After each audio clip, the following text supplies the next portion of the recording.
s'asseoir, bien-aimé.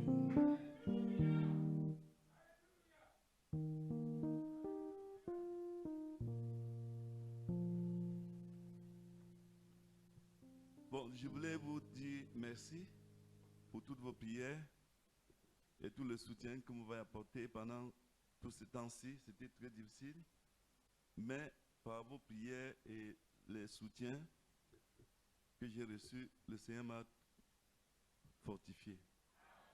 Ça n'a pas été très facile.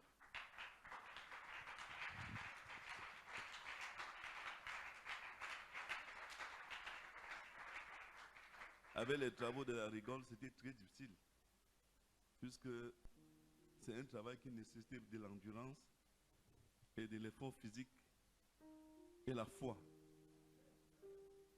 Parce que lorsque nous avons entamé ce travail, ce n'était pas du tout facile, surtout avec les voisins belliqueux. Mais le Seigneur a su les tenir à distance pour que nous puissions accomplir l'œuvre qu'il a commencé lui-même ici. Et c'est pour cela que nous nous réjouissons tous les jours autour de lui. Pour dire, il n'y a que toi, Seigneur. Hors de toi, il n'y a personne d'autre. Ce matin, je suis aussi dans la joie de me retrouver ici. En réalité, ce n'est pas moi qui apporte le message aujourd'hui. J'ai demandé à Ralph de se connecter au pasteur, mais j'ai quelques petites paroles à dire ici avant de quitter la chaire. L'une de ces choses qui me préoccupe, je veux les lire ici, pendant que vous êtes assis, dans la brochure que nous sommes en train d'écouter maintenant.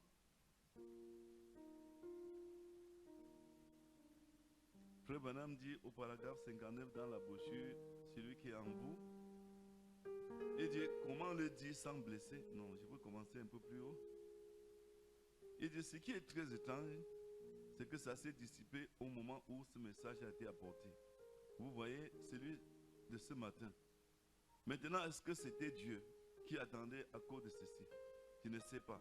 Vous voyez, ces choses étaient toutes dans ma pensée. Vous pouvez vous imaginer ce qu'il y a dans le cœur d'un homme quand il faut supporter ce genre de choses, c'est-à-dire la pression. Vous savez, vous voyez, pas la pression, il parlait d'un poids sur sa poitrine. Je ne sais pas, vous voyez, ces choses étaient toutes dans ma pensée. Vous pouvez vous imaginer ce qu'il y a dans le cœur d'un homme quand il faut supporter ce genre de choses. Vous voyez, de penser à ce qui est en train de se produire et de savoir en le disant aux gens. De savoir que certains vont le comprendre de travers et que certains vont partir dans cette direction-ci et dans cette direction-là. Vous savez ce que c'est. Certains vont croire, d'autres non. Mais c'est ce qu'il faut supporter. Comment le dire sans blesser? Comment le dire pour que ce soit efficace? Comment le dire de manière que les gens voient qu'on ne cherche pas à s'en prendre à eux, qu'on les aime? Comment être strict et ferme tout en étant plein d'amour? Et oh, comment présenter la chose? D'autre part, malheur à moi si je ne le présente pas. Vous voyez? Et voilà. Vous voyez, ce n'est pas étonnant qu'on soit dans un état de nervosité et de déchirement continuel. Bien aimé, ceci c'était la pensée du prophète. Parce qu'il avait un fardeau sur le cœur, quelque chose qui pesait sur son cœur. Et il pouvait connaître à peu près ce que le Seigneur attendait de lui. Et ce qu'il voyait qui devait arriver. Mais comment le faire parvenir dans le cœur des enfants de Dieu? Comment le faire comprendre à ces enfants de Dieu? Comment les amener à accepter ce qu'il dit? Puisque certains vont, après avoir compris, aller à gauche, d'autres à droite. D'autres ne vont même pas comprendre. Certains vont comprendre de travers. C'est-à-dire un homme de travers, ça veut dire qu'il ne comprend pas comme il faudrait. Ils vont se mettre à analyser et apporter des suggestions contraires. Et c'est ça qui déchire le cœur du prophète. Moi aussi ce matin, frère, j'étais là tout à l'heure, j'étais même avec le frère Aubin là, je n'étais pas habillé comme ça. Puisque j'ai sauté ici même sans me préparer. Parce que quand je me suis levé le matin, j'ai dit à mon épouse, je n'ai pas le courage d'aller à l'église. Pour être honnête, ce n'est pas du tout facile d'être ici, devant les gens, sans pouvoir les donner ce qu'ils attendent de toi. Laisse le piano, viens ici. Alors, c'est compliqué pour un homme comme moi de se tenir devant les gens. Et quand on les regarde, on sent les besoins dans le cœur qu'on ne peut pas apporter une solution. Je ne dis pas moi-même que le Saint-Esprit n'est pas déjà là présent. Et je dis, c'est pénible de savoir qu'il y a des choses que Dieu te dit, mais que tu ne peux pas transmettre ça facilement à l'église. À cause de l'environnement dans lequel nous sommes, et de même de soi-disant croyants. Parce que nous savons que l'église aujourd'hui, étant même dans l'église dite du message, les gens ne sont pas tournés vers ce que dit le prophète. Mais quelquefois, ils lisent le prophète, mais ils veulent aussi écouter ce que les autres disent. Ils veulent savoir s'ils sont au bon moment, au bon endroit, si ce qu'on leur dit est vrai.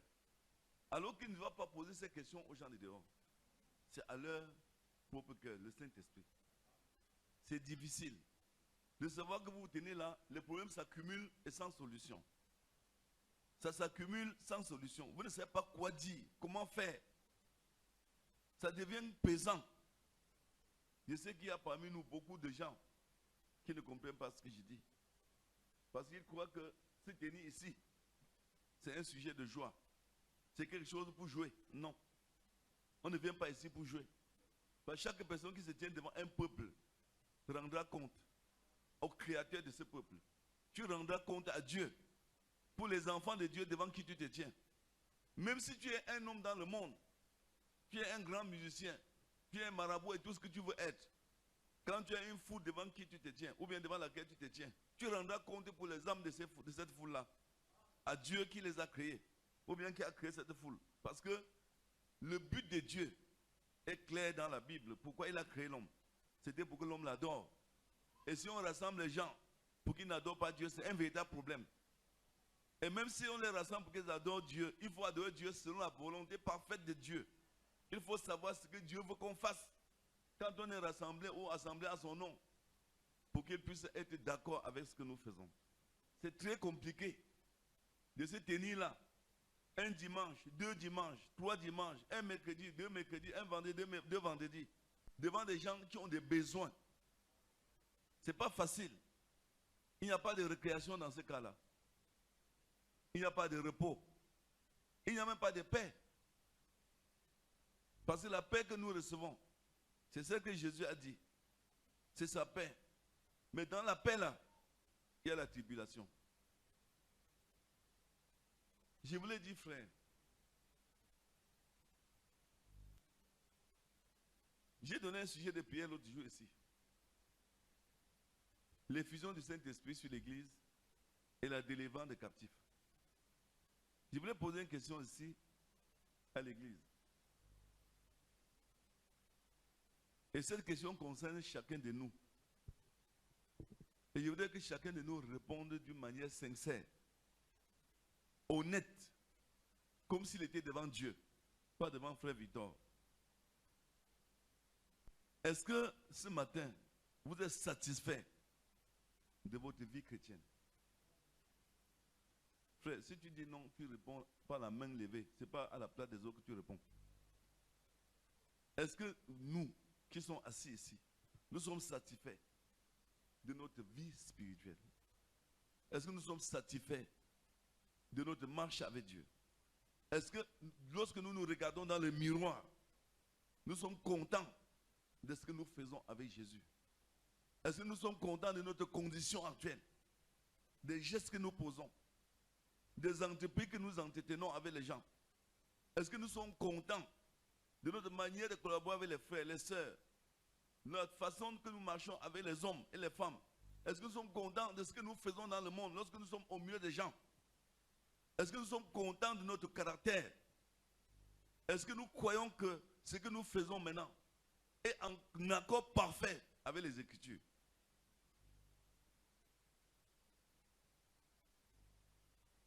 Parce que si je pose cette question, c'est à cause de la condition de l'Église. Et je voudrais toujours dire que la période, le moment dans lequel nous sommes, correspond à une écriture dans la Bible.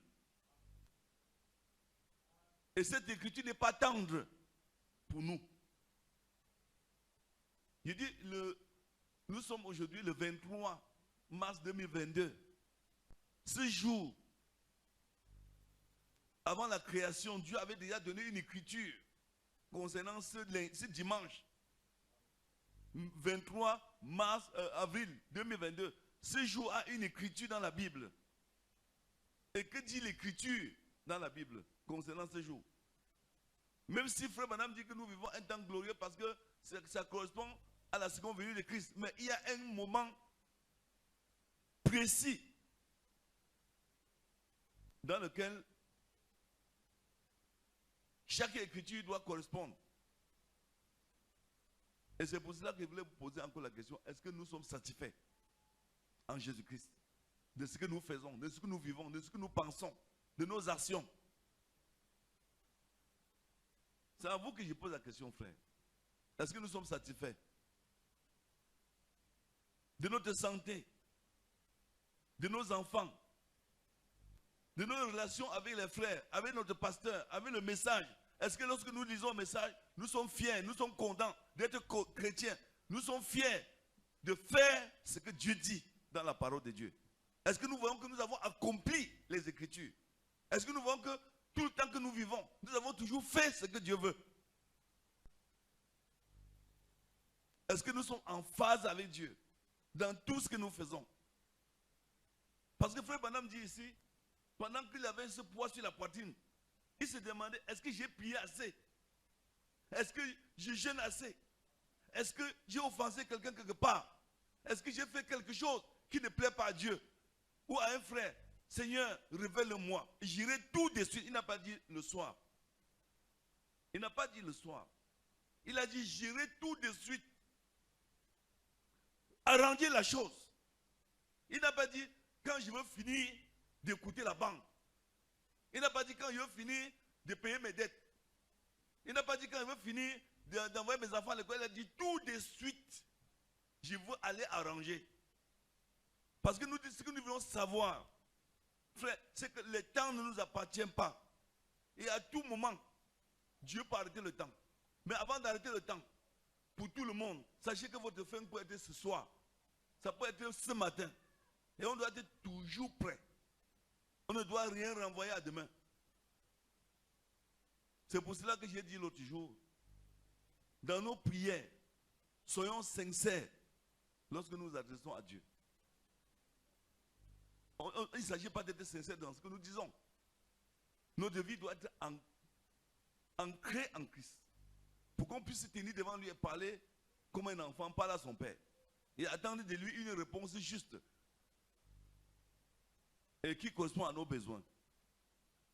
Bon, bien-aimés frères, ce que je voulais dire ici, c'est que ce matin, nous allons renouveler notre engagement dans le jeûne. L'autre jour, on a dit qu'on doit jeûner chaque vendredi. Ce n'est pas comme ça. Ceux qui sont des croyants et véritables membres de cette église doivent jeûner 2 jours par semaine à partir de ce jour.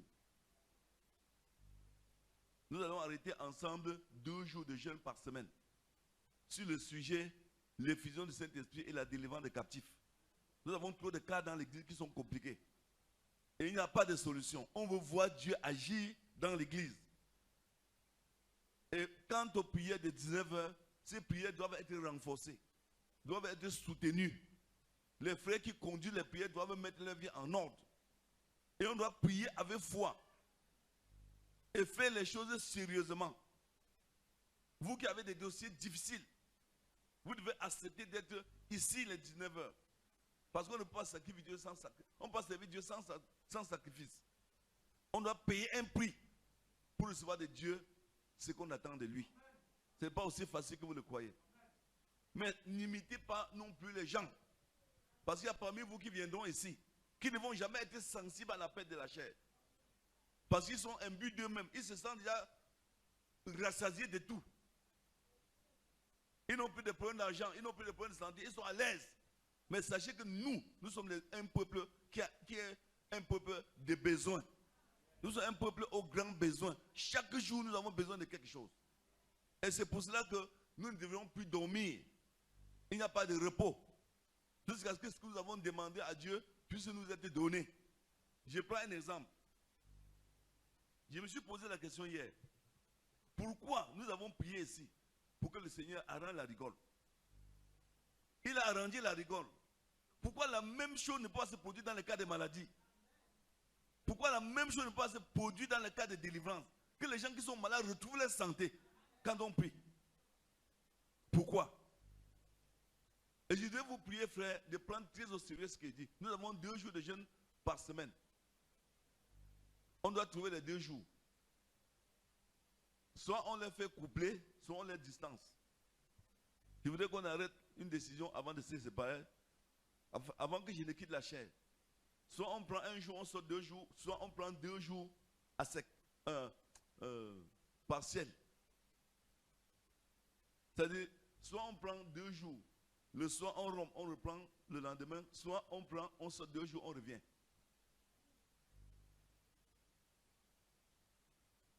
Avec le thème, l'effusion du Saint-Esprit et la délivrance des captifs, jusqu'à ce qu'on voit Dieu agir. Jusqu'à ce qu'on voit Dieu agir. Nous ne pouvons pas être en paix lorsque nous avons quelqu'un assis près de nous à l'église qui souffre. Pendant qu'on chante, on doit s'assurer que tout le monde est dans la joie avec nous. Une partie de l'église ne doit pas être fière et l'autre dans la détresse. Parce que ça n'a pas été le cas de l'église, n'est-ce pas? Ok. Qui est d'accord qu'on couple les 2 jours ou bien qu'on distance? Pour coupler, qui est d'accord? Donc on prend 2 jours, on rompt. Et qui est d'accord qu'on distance les jours? Il faut décompter. Parce que là, les gens sont comme s'ils étaient à la parité. Il faut décompter. Il faut quelqu'un pour compter le nombre de voix. Qui est d'accord? Je vais d'abord faire une proposition. Si nous on jeûne déjà le vendredi, ça veut dire qu'on entre jeudi, on sort vendredi soir. Alors si on saute un jour, ça veut dire qu'on ne jeûne pas mercredi. On entre lundi soir, on sort mardi soir. On entre lundi soir, on sort mardi soir. On entre jeudi soir, on sort vendredi soir. Qui est d'accord pour ce système? N'ayez pas honte si vous avez d'abord dit tout à l'heure le compter, parce que je voudrais qu'on fasse ce qui peut aider tout le monde. Levez bien les mains.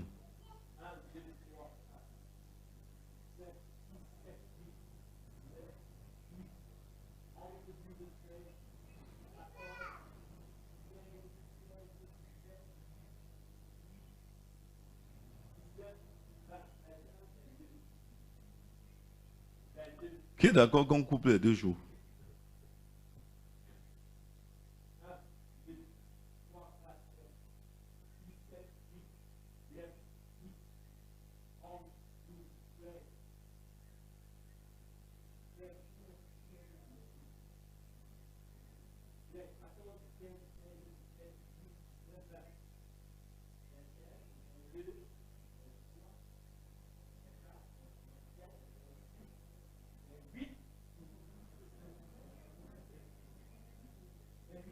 Bon, ça veut dire qu'on doit couper les 2 jours. Et pour vous qui avez choisi de couper 2 jours, ne pleurez pas de fatigue. Parce que pour moi, je serai compté parmi ceux qui ont distance les jours. Pourquoi? Parce que ça permet que les gens retrouvent le souffle. Je vous dis.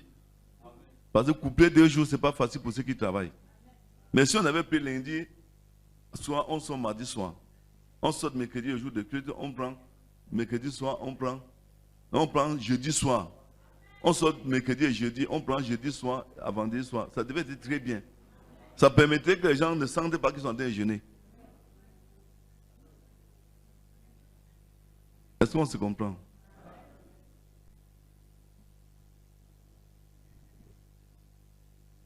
Bon, vous avez déjà choisi.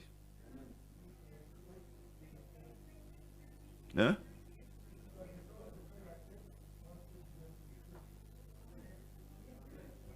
Parce que moi, je proposerais ça à cause du travail des gens.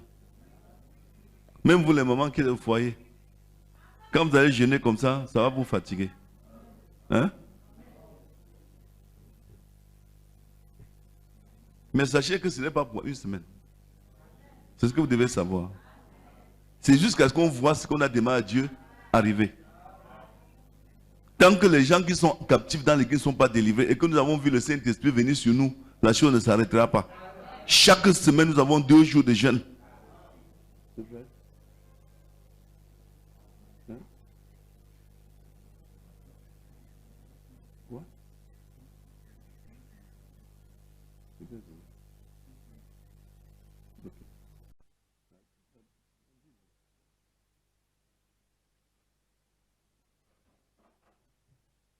allons prendre dans Actes chapitre 2.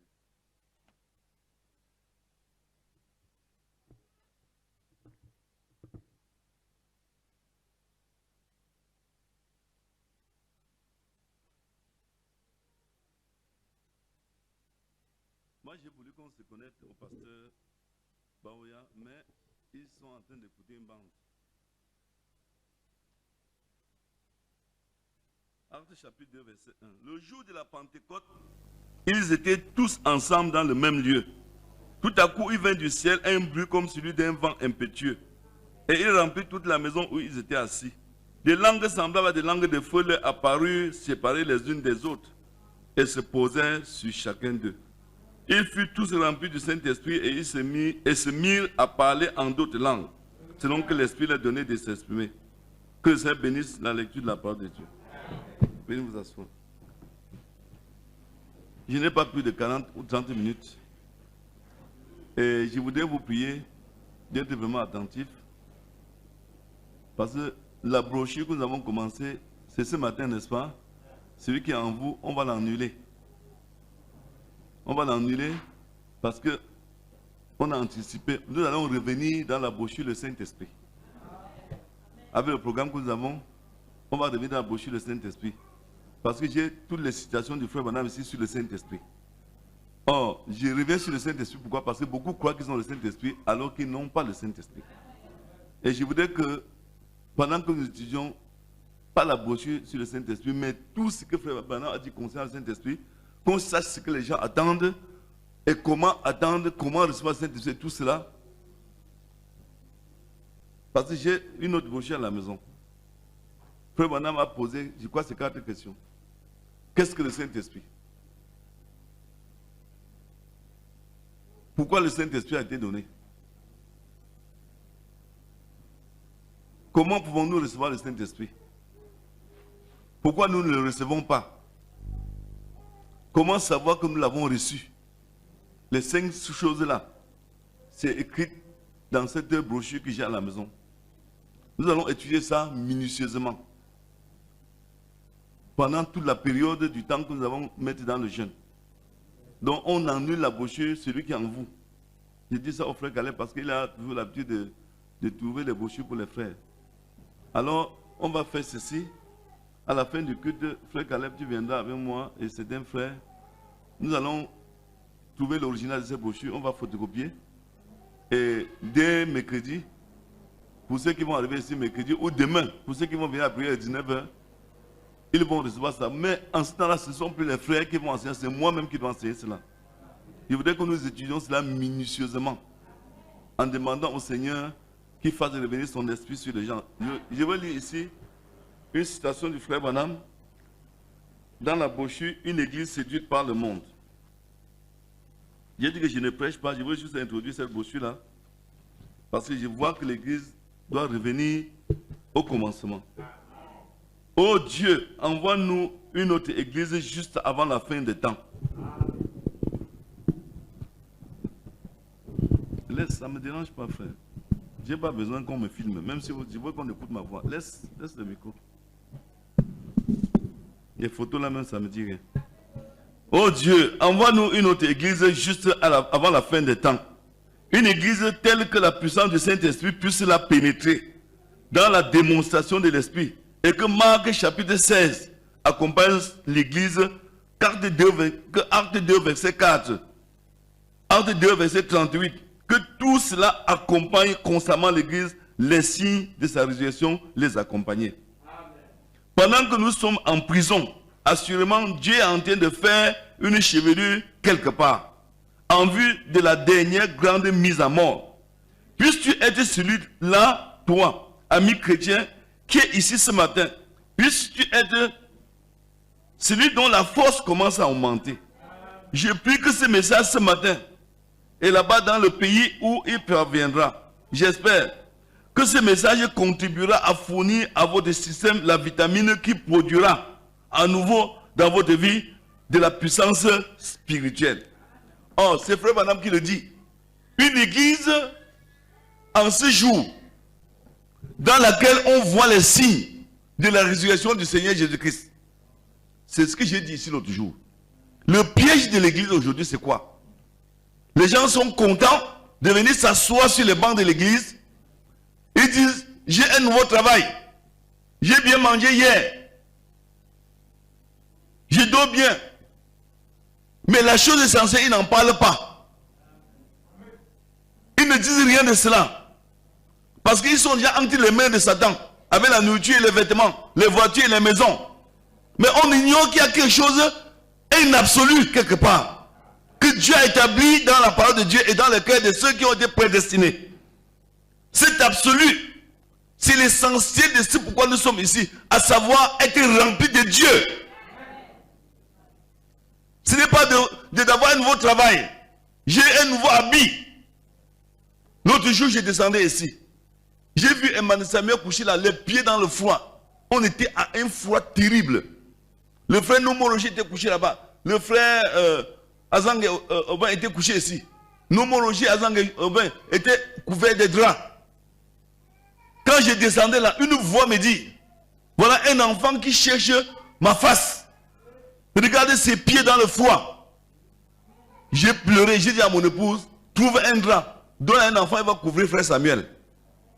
Je crois que c'est ce que tu as fait. Alors frère, je voudrais vous poser une question. Est-ce que les hommes d'affaires du Cameroun, qui sont les plus riches aujourd'hui, ont reçu les fortunes dans leur chambre?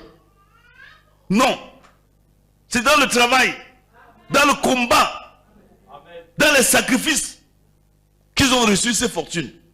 C'est la même chose avec Dieu.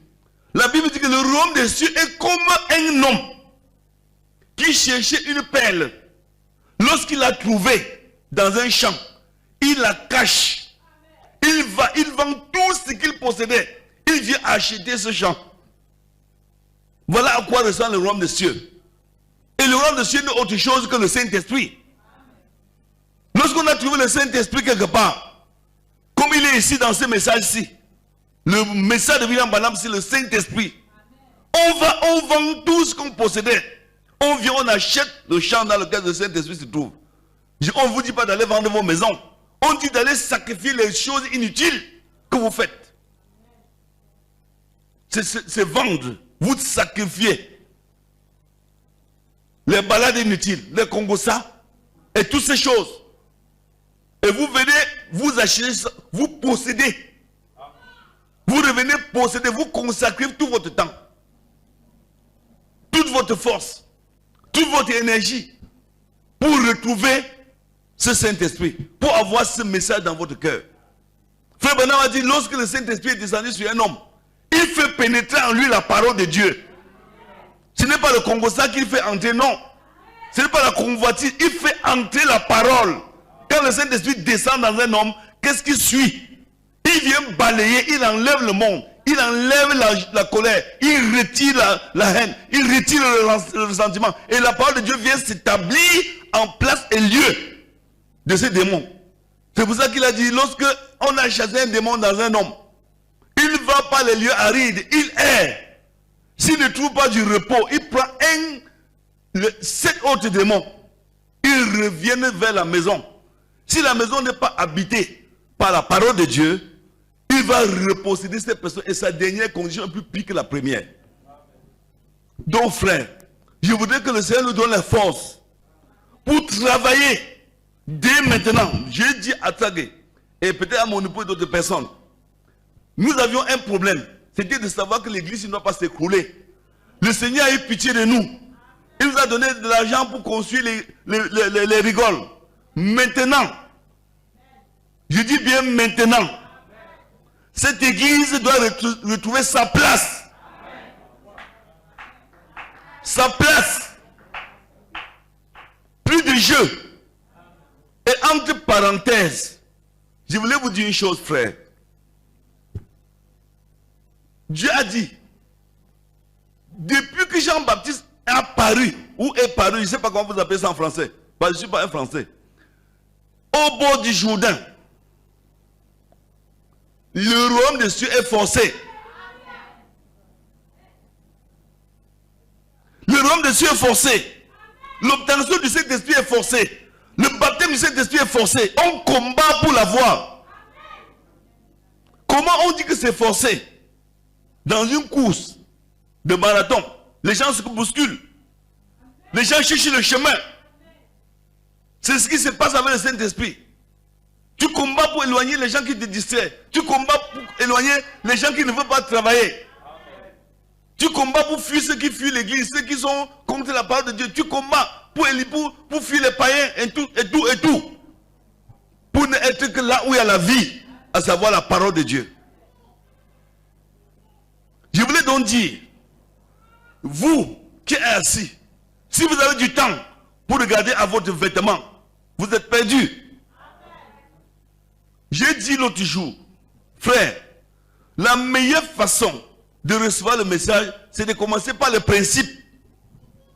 Tu ne peux rien faire avec Dieu sans tenir compte des principes de la parole de Dieu. Les principes, c'est ce qui soutient la parole. Frère Bernard a donné un exemple de principe. Il dit les vêtements. La femme doit s'habiller décemment. Et je voulais aussi prendre entre temps une seconde pour dire au frère de Genesis. On t'a établi ici surveillant général de la propriété dans l'église.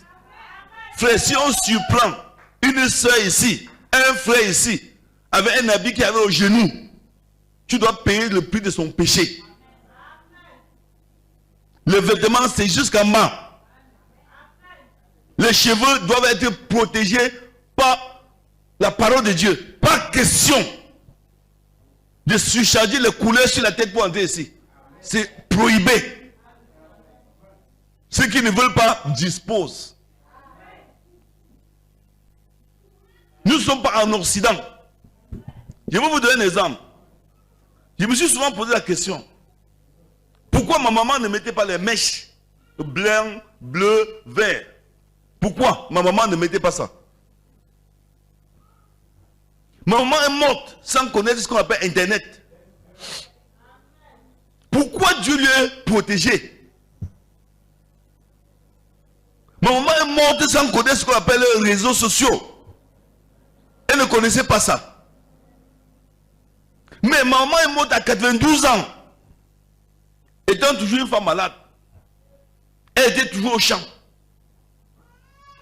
Mais aujourd'hui, les gens qui ont toutes ces choses, mais à 50 ans, 45 ans, les gens qui sont trop vieux, 60 ans, mais ils n'arrivent pas avec tout ça à garder la vie.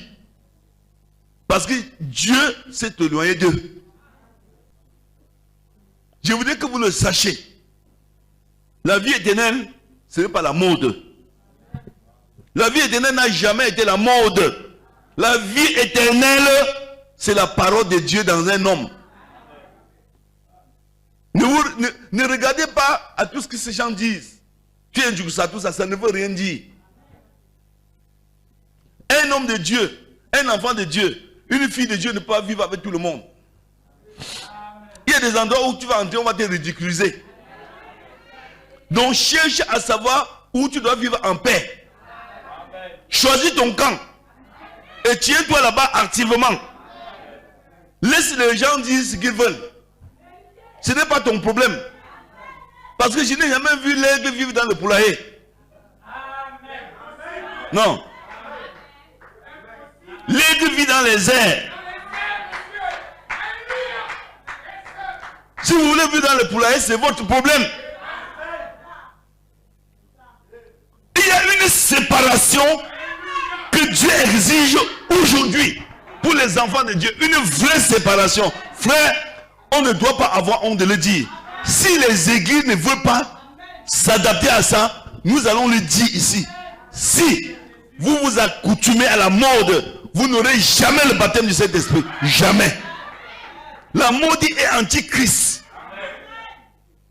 Je dis bien antichrist. Frère Branham dit, une église est en train d'être préparée.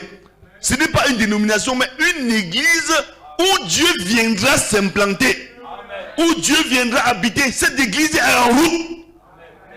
Et elle doit être séparée complètement de tout ce que les gens aiment là dehors. Je ne veux pas savoir ce que le Premier ministre aime. Je ne veux pas savoir ce que le ministre de la Défense aime. C'est son problème. Je ne veux pas savoir ce qu'un président de la République aime. Ça les regarde. Moi, je n'ai pas le même pays avec eux.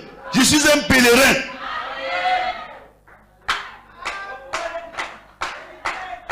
Je suis un pèlerin. Ma vie n'est pas liée à ces gens-là. Oh, on a dit que tel a eu 2 milliards. Il est le plus riche du monde. Ce n'est pas mon problème. Oh, Bill Gates est déjà trop riche. Ce n'est que son problème. Et si, quelquefois, nous parlons de certaines choses du monde, c'est à cause de ce que la Bible a dit de ces choses. Nous prenons l'exemple de la Russie. Nous ne parlons pas de la Russie parce qu'on veut être comme eux. Non, je ne parle même pas de la Russie parce qu'il protégera le Cameroun. Je parle de la Russie parce que Dieu a dit, il viendra un temps où vous verrez la Russie faire telle chose. Nous ne cherchons pas les signes. Nous veillons sur les signes, mais nous ne cherchons pas les signes. Frère Branham a dit, ne recherchez pas les signes. Il a dit, ceux qui cherchent les signes, c'est une génération adultère.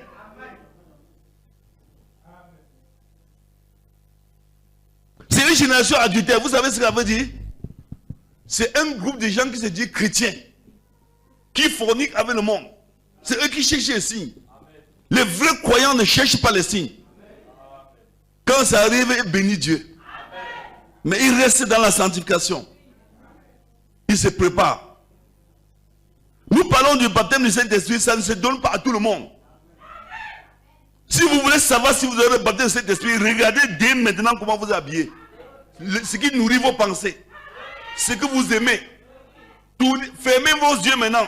Regardez ce qui est dans votre chambre maintenant. Ce qui est dans votre salon. Ce qu'il y a dans votre cuisine. Ce qu'il y a dans votre toilette. Vous allez savoir si vous aurez le baptême de Saint-Esprit. Fermez les yeux. Projetez vos pensées dans votre maison. Dans votre sac là où vous êtes. Qu'est-ce qu'il y a dans ton sac? Qu'est-ce qu'il y a dans ton sac? Qu'est-ce qu'il y a dans ta chambre? Qu'est-ce que tu as gardé dans ta maison pour venir ici dire que tu es chrétien? C'est ça qui va te faire savoir si tu es chrétien. Ce n'est pas l'apparence que tu fais. Et je vous rappelle, frère, on ne peut pas donner le Saint-Esprit à tout le monde. Ce n'est pas possible.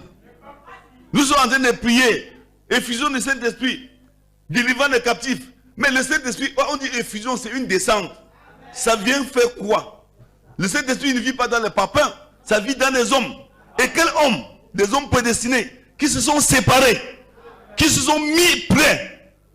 Oh, nous ne pouvons pas être hypocrites et recevoir le Saint-Esprit. Donc avant d'entrer dans ce programme, frère, il faut que les gens mettent leur vie en ordre. En ordre. Et vous ne devez pas avoir peur de le faire. À un moment donné, je me demandais toujours comment il veut faire pour me séparer de mon épouse pour aller quelque part. Parce que c'est comme quand les anges venaient près de moi, j'avais plutôt peur. Je ne savais pas que c'était pour mon bien. J'avais toujours peur. Si je veux faire un pas, mais accompagne-moi. Finalement, je me suis dit, mais qu'est-ce que je veux devenir? Mais quand nous sommes arrivés à Bapsam, quand j'ai réussi à dire, je veux aller seul. Si c'est la mort qui meurt là-bas. Le premier jour, je me suis retrouvé dans un champ. Il y avait une maison abandonnée. J'ai grimpé au-dessus de la maison, je me suis assis, j'ai pendu mes pieds par terre. C'est comme si j'étais au ciel. La joie que j'avais, c'était terrible. Je ne voulais plus voir personne près de moi. Parce que Dieu était content. Je m'étais séparé de mes enfants et de mon épouse. Frère Branham dit, les gens m'ont toujours demandé pourquoi tu aimes tant la chasse. Il a dit, ce n'est pas toujours le gibier que je vais chercher là-bas. Quand je suis à la chasse, vous verrez que je ne chasse jamais avec quelqu'un, je chasse toujours seul. Parce que j'aime être seul. Je viens ici pour me décharger. Alors frère, ce que vous devez savoir, c'est qu'il y a une séduction qui coule à terre. Amen. Et cette séduction vous fait toujours croire que Si vous ne faites pas comme le voisin, vous n'êtes pas en train de bien faire. C'est très dangereux. Écoutez la voix de Dieu.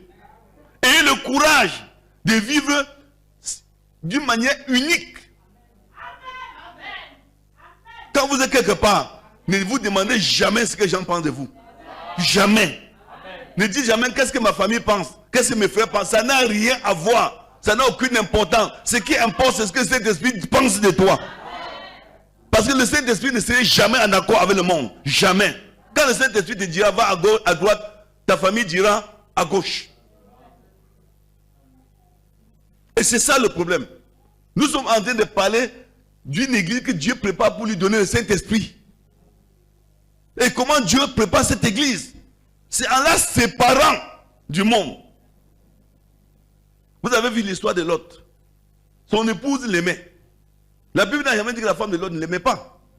Mais elle avait quelque chose dans son cœur que Dieu ne voulait pas. Quand ils sont sortis à 4, ses 2 filles, lui et sa femme. Mais la femme n'avait jamais abandonné le maquillage. Elle n'avait jamais abandonné les chaussures à haut talon. Elle n'avait jamais abandonné les courtes jupes. C'était toujours dans son cœur. Même en marchant avec son mari, elle regrettait. L'homme, s'il me fait vivre n'importe comment, je ne veux plus vivre comme ça. Hein? Il me dit que... Et c'est ça qui l'a fait devenir statue de sel. Elle est devenue une statue de sel. Et maintenant, elle est là-bas. Fini. Je crois que c'est pas ce que vous voulez être. Frère, nous devions nous séparer. On doit se séparer. Nous sommes pas ici pour former une dénomination. Que le monde soit content ou pas, nous croyons ce que Dieu dit.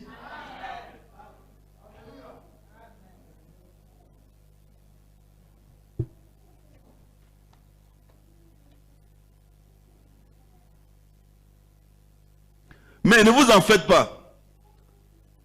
L'agneau la vaincra. Car il est le Seigneur des seigneurs et le roi des rois. Et Dieu conduira son église plutôt qu'une dénomination. Il déversera cette huile dorée, le Saint-Esprit, sur cette église. Frère, le feu tombera du ciel. Des signes et des miracles se produiront comme vous n'en avez jamais vu auparavant. Oui, oui, ne crains point un petit troupeau, car votre Père a trouvé bon de vous donner le royaume. Oui, c'est lui qui persévérera jusqu'à la fin. Vous y êtes peu. Poursuivez votre chemin. Gardez la tête tournée vers le calvaire. Cette Bible est vraie. Ne vous en faites pas. Unis sous une seule tête. Du 25 mars 58. Je sais qu'il arrive un temps. Il va se passer quelque chose. Je vois cela dans un futur proche. L'Esprit du Dieu vivant tombera de nouveau sur son église. Il va se passer quelque chose. J'entends du bruit dans les mûriers. Quelque chose m'a parlé du fond de mon cœur, disant, ne crains rien, prédicateur. Il y en aura un de ces jours qui croiront. Il faut peut-être la persécution et d'autres choses pour nous. Frère, je vais vous dire une chose. Nous avons appris que pour que l'église arrive à s'unir, il faut la persécution. Il faut la pression. Mais pourquoi ne pas accepter cette pression maintenant? Pourquoi?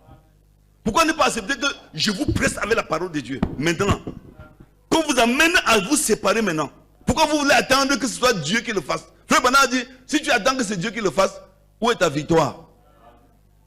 Si tu es forcé d'arriver là où Dieu veut que tu arrives, tu n'es pas un vainqueur. Et je dis, et je répète, on va le lire ici. Frère Branham a dit, et c'est clair, la même Pentecôte que vous avez compris dans la Bible, elle revient. Donc il y a une Pentecôte qui arrive. Il y a une nouvelle effusion du Saint-Esprit qui descend sur les hommes et les femmes. Mais ces gens-là ne seront pas dans une seule maison. C'est ce qu'il faut connaître. Ils ne seront pas unis dans un seul endroit. Ils seront dans chaque pays du monde, dans chaque ville du monde.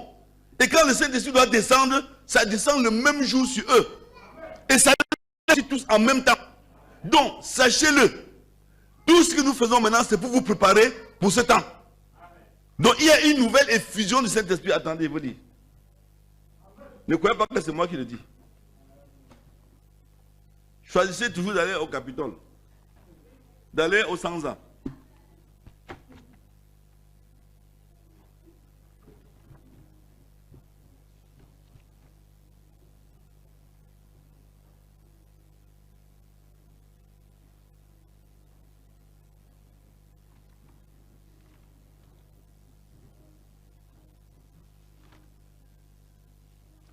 Ça, c'est merveilleux, ce que je veux dire ici.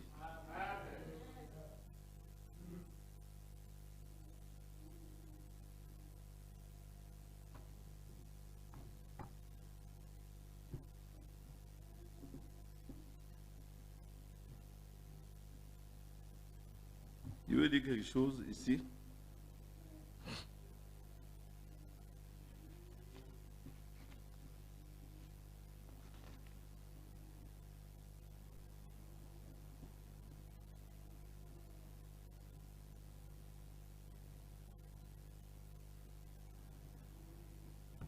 Bon, Frère Branham dit, l'union invisible de l'époux de Christ.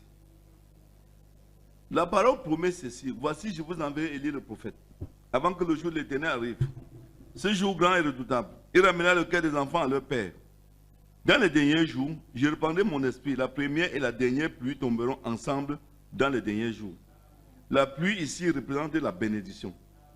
Et Frère Branham dit que chez les Juifs, quand on parle de pluie, on parle de mourek. Et la pluie dont il est question ici, il y a la pluie de la première saison et la pluie de la dernière saison. Et la première saison, cette pluie-là, c'est la pluie de ce qu'on appelait la pluie de l'ensemencement. C'est-à-dire la pluie de l'enseignement. La bénédiction qui est tombée est venue sous forme d'enseignement. La parole de Dieu. La seconde pluie qui vient, c'est le baptême du Saint-Esprit. Mais frère, madame dit, aujourd'hui les deux viennent ensemble. Est-ce que vous m'écoutez? La plante sémence doit avoir de l'eau sémence avant de pouvoir croître. Il doit tomber de l'eau avant que la sémence qui a été sémée puisse croître. Vous direz, eh bien frère madame, je vais exprimer mes pensées à ce sujet. Nous avons eu l'eau. Qu'il en soit ainsi, c'est correct. Vous avez eu l'eau.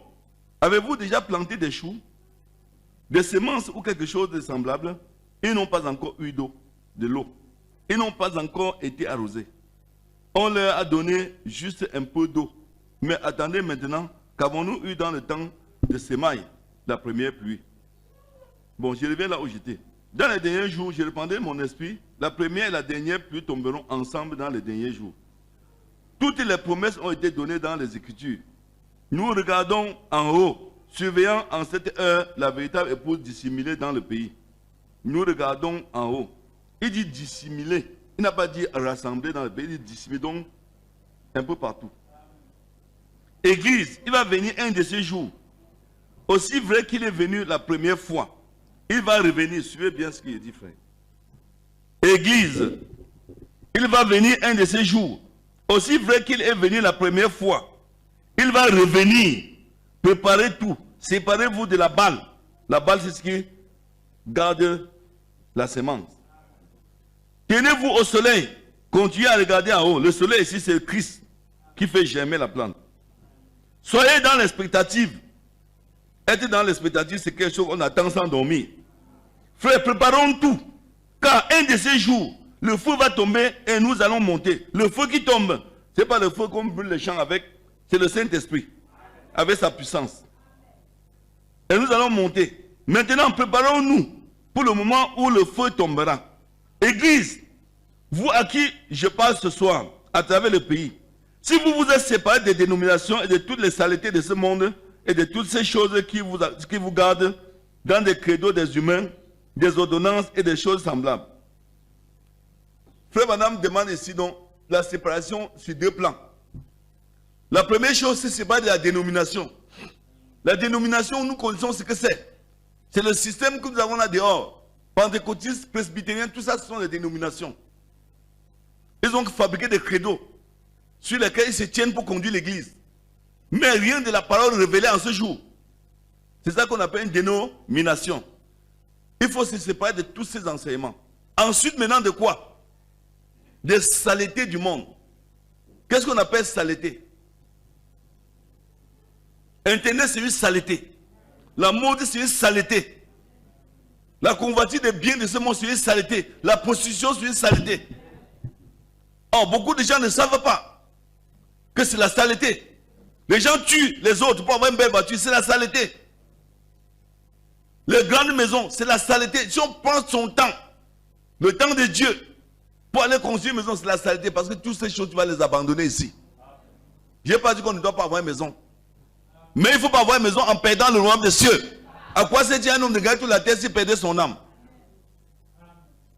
Donc je voulais vous donc dire, Frère Branham nous dit de nous séparer de deux choses. Et la convoitise des biens de ce monde. La convoitise de la chair, toutes ces choses-là que notre corps réclame, notre chair mortelle réclame, les plaisirs. Frère Branham dit de se séparer de ça. Maintenant, qu'est-ce que ton esprit reçoit? Quel genre d'enseignement? Quel genre de parole? Sœur Sidonie, tu as dit quelque chose ici l'autre jour. Je veux revenir là-dessus maintenant. On te fait la pression qu'il faut que tu amènes les enfants ailleurs. Ton mari fait partie de ces gens. Mais c'est une erreur. Frère Branham dit, le prédicateur qui est venu devant, la sœur là est venue devant moi. Ou bien la sœur est venue devant quelqu'un, devant un homme de Dieu, on a prié pour elle. Elle n'a pas reçu la guérison. Et Frère Branham dit, ce n'est pas le prédicateur qui a fait mal. Mais c'est ta foi qui a failli. Il faut dire à ton mari, qui ne doit pas seulement vous amener ici et retourner. Il doit payer le même prix avec toi. Vous devez être en phase. Parce que tu n'as pas accouché cet enfant en buvant l'eau. C'est vous deux.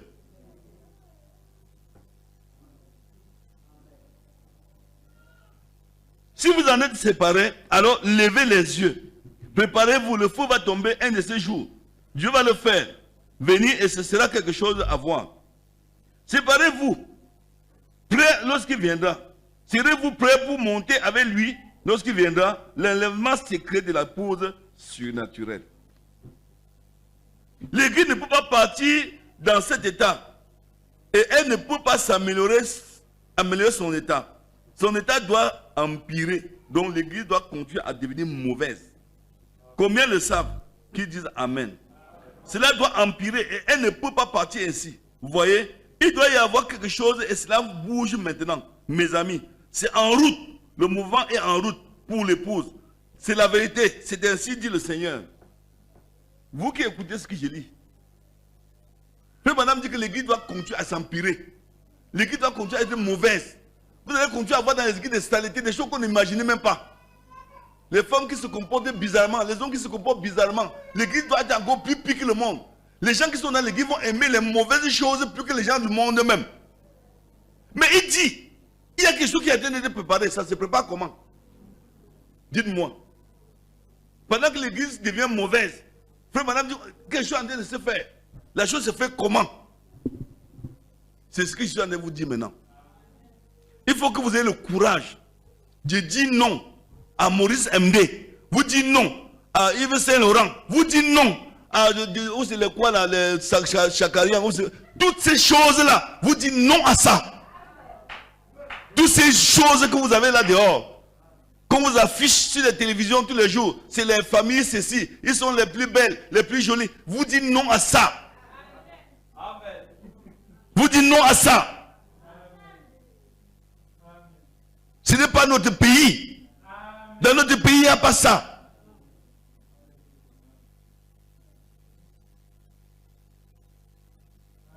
Parce que je vois dans l'église, il y a des gens qui peuvent parler avec tout le monde ici.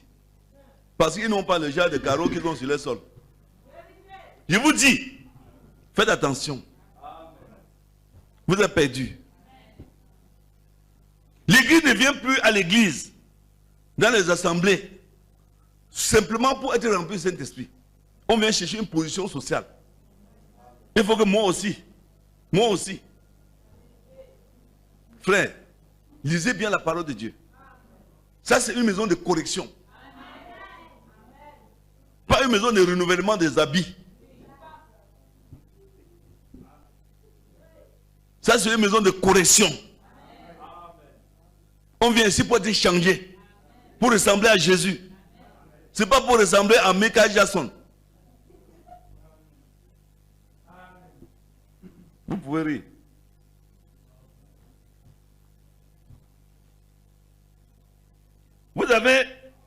Vous savez que nos chers baptistes nous disent que lorsque nous croyons, nous recevons le Saint-Esprit.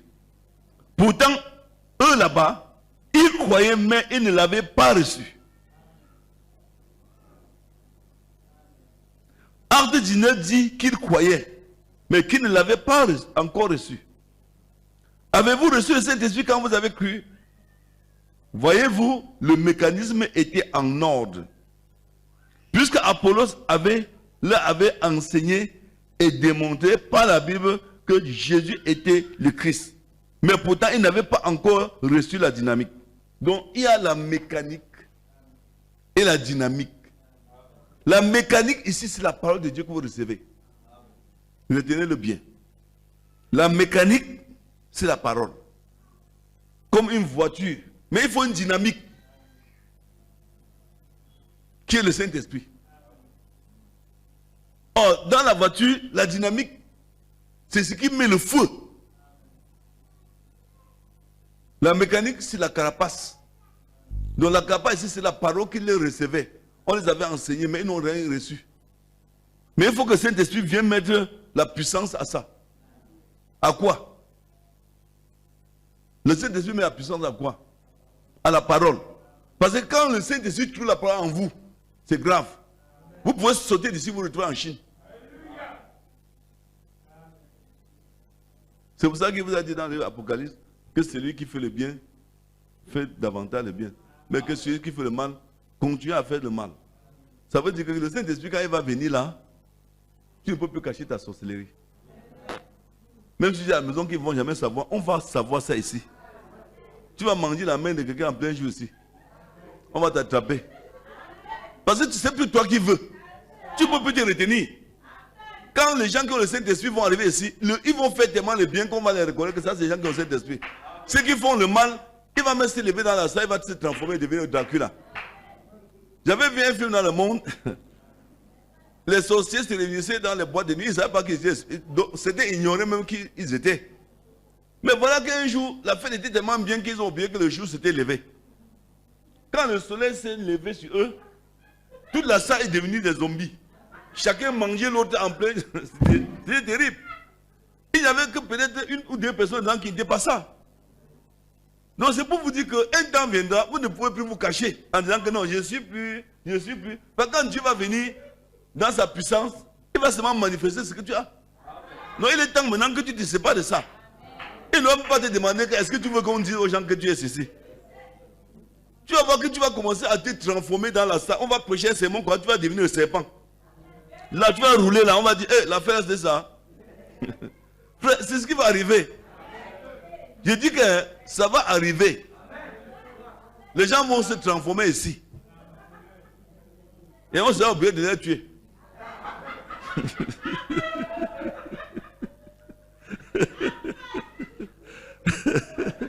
Parce qu'on ne peut pas faire autrement. C'est ça. Donc ne vous cachez pas, frère. Dites la vérité maintenant. Parce que c'est mieux que ça vous trouve comme vous connaissez déjà. Bon. Mais lorsque vous recevez la dynamique, alors vous recevez la vie, passant ainsi de votre nature mortelle à l'immortalité. Le corps tout entier devient soumis à la parole de Dieu. Bon, moi je lis ça juste pour qu'on passe quelques minutes. Mais en réalité, comment nous allons travailler? On va prendre ça en ordre, comme j'ai dit. Qu'est-ce que le Saint-Esprit? Pourquoi le Saint-Esprit a été donné? Comment savons-nous si on a le Saint-Esprit? Pourquoi nous ne l'avons pas? Ainsi de suite. Donc c'est comme ça qu'on va travailler. Mais ça, c'est qu'une petite détente en attendant qu'on quitte ici. On voulait bien écouter un sermon du pasteur, mais ils sont en train d'écouter aussi une bande. Bon.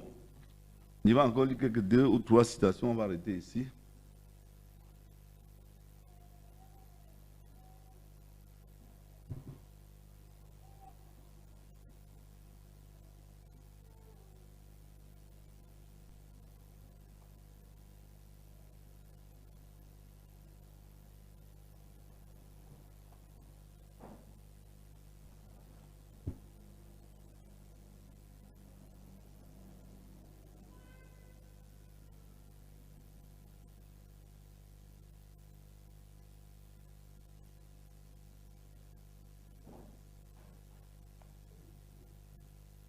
Bon, je vais lire seulement ceci, après on va quitter. Je vais lire doucement, pour que vous puissiez comprendre.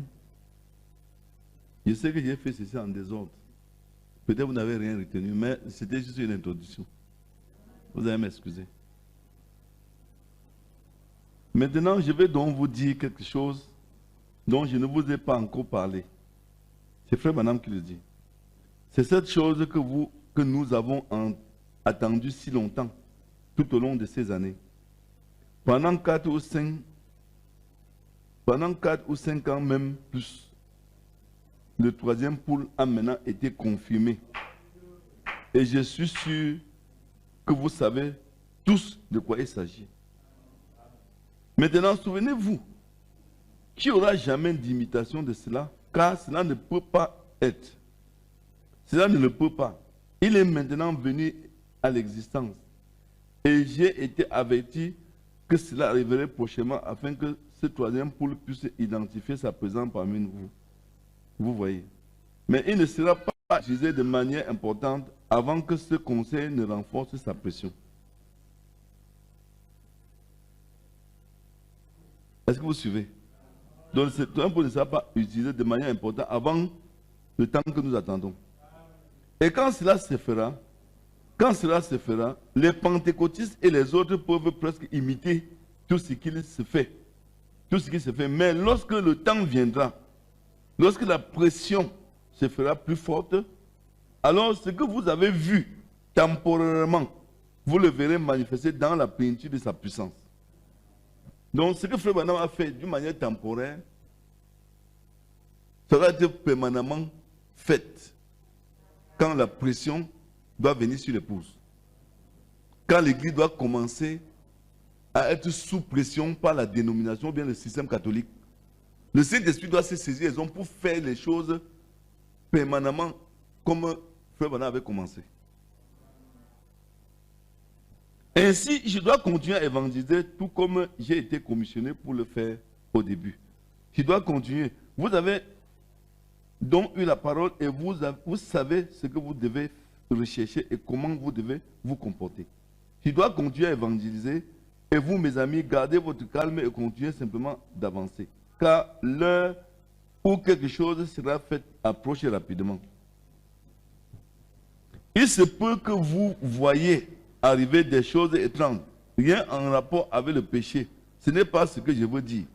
Je pense à quelque chose d'étrange par rapport à notre direction habituelle. En effet, je suis arrivé à cette phase de mon ministère où je dois observer ce point et attendre le temps pour utiliser cela. Mais cela doit être utilisé. Et chacun sait qu'aussi certainement que le premier pôle fut identifié, le second l'a aussi été. Et si vous y réfléchissez sérieusement, vous qui êtes spirituel, comme le dit la Bible, celui qui a de la sagesse, vous verrez que le troisième pôle est correctement identifié. Nous savons où il se trouve. Le troisième pôle est donc ici. Ceci est tellement sacré que comme il me l'a dit au début, je ne dois pas beaucoup en parler. Il me dit, rien n'en parle. N'en parle pas. Vous souvenez-vous de cela? C'était il y a bien des années. Ce pôle-là parlait par lui-même. Mais j'essayais de leur expliquer. J'ai fait une erreur. Ce troisième pôle sera la chose qui, à mon avis, je ne dis pas que c'est le Seigneur qui me le dit ceci, introduira la foi de l'enlèvement pour le départ. Vous voyez, et je dois rester tranquille juste un court moment. Et dorénavant, des personnes comme nous seront séparées de tout cela. C'est exact, car nous ne pourrons pas faire cela. Tout se resserre de plus en plus. Lorsque ce temps viendra et que la pression arrivera à un point tel que vous serez mis dehors, alors veillez, prenez garde à la chose que je vais vous dire dans quelques minutes. Observez alors le troisième pôle. Il n'aura qu'une signification, aussi bien pour ceux qui sont totalement perdus que pour l'épouse et pour l'Église. Nous en sommes maintenant plus proches qu'il ne semble. Je ne sais pas quand cela viendra, mais c'est très très proche. Il se peut que je construise une plateforme pour que quelqu'un d'autre y marche et que je sois enlevé avant qu'elle ne soit terminée. Je ne sais pas. Et il se peut que le Saint-Esprit vienne la semaine prochaine et ramène Jésus-Christ. Il se peut qu'il vienne la semaine prochaine. Il peut même venir ce soir. Je ne sais pas quand il viendra. Il ne nous l'a pas dit. Il ne nous le dit pas. Mais je crois réellement que le temps est tellement proche que je ne mourrai pas dans un âge avancé. J'ai déjà 50 ans et je ne pourrai atteindre un âge avancé avant qu'il ne soit là. Je peux être tué par une balle ou de n'importe quelle autre manière, mais je ne mourrai pas simplement de vieillesse. J'aimerais dire quelque chose que je n'ai jamais dit auparavant. Tout est arrivé exactement selon l'Écriture, selon qu'il a dit il y a 33 ans sur la rivière là-bas.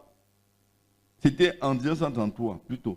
Il se peut que ce ne soit pas moi qui présente Jésus-Christ au monde, mais le message il le fera. Est-ce que vous suivez? Frère Madame dit bien. Qu'il se peut que ce ne soit pas lui qui prend. Donc, quand le Seigneur revient, il ne sera plus vivant. Mais le message le fera. Car de même que Jean-Baptiste fut envoyé comme précurseur de la première venue, ainsi le message est envoyé comme précurseur de sa seconde venue. Et Jean dit, voici l'agneau de Dieu qui ôte le péché du monde. Ainsi tout est accompli de manière parallèle. Et je sais qu'il en sera ainsi. Le message ira de l'avant. Maintenant, ce qu'ils essaient de faire, c'est de fabriquer une dernière pluie. Quelle absurdité. Cette dernière pluie balayera le monde, frère. Il y a eu une première pluie sémant la parole. C'est vrai. Maintenant, vous verrez ce que la dernière pluie produira. Vous découvrirez qu'il y a une affiliation. Les pentecôtistes et tous les groupes se mettront ensemble et ils fermeront leurs portes à tous ceux qui ne les écoutent pas. Vous n'aurez même pas la permission d'ouvrir la bouche. C'est vrai. C'est alors que le Seigneur viendra. C'est alors qu'il se montera. C'est alors que vous verrez une pluie. Oh mes frères, restez tranquilles, soyez en repos et laissez-le faire. L'Église devait avoir maintenant une double portion de l'Esprit. Car de même qu'il est vrai qu'Élisée reçut une double portion de l'Esprit qui était sur Élie, lorsque son vêtement tombera sur lui, la même chose doit venir de Jésus-Christ. Maintenant, nous avons dit que dans les derniers jours, Joël nous a dit l'autre partie des Écritures. Écoutez attentivement maintenant, qu'il y aurait une pluie de la première et de l'arrière-saison en même temps. Combien de chrétiens le savent? Combien de chrétiens savent cela? Dites Amen. Eh bien, l'autre jour, à ma surprise, quand j'ai regardé, la pluie de la première et de l'arrière-saison viendrait en même temps. Maintenant, le terme pluie de la première saison en hébreu, prenez votre lexique hébreu et cherchez le mot hébreu pour pluie de la première saison est mouret. Mouret veut dire enseignement.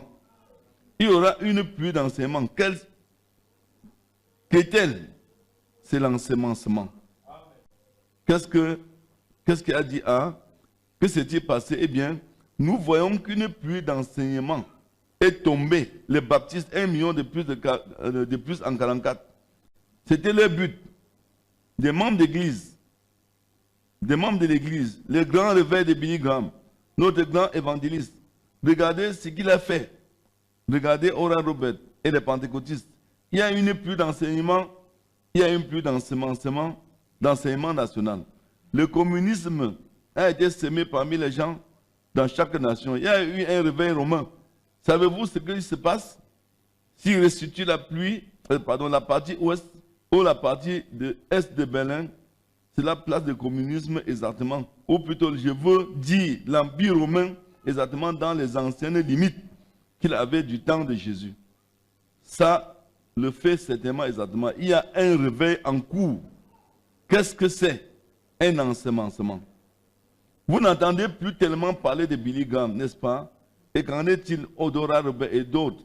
Vous savez que le grand feu du réveil ne brûle plus. Qu'est-ce que c'est? C'est le signe de la semence du temps de la fin. Les paroles ont été sémées. Qu'est-ce que c'est?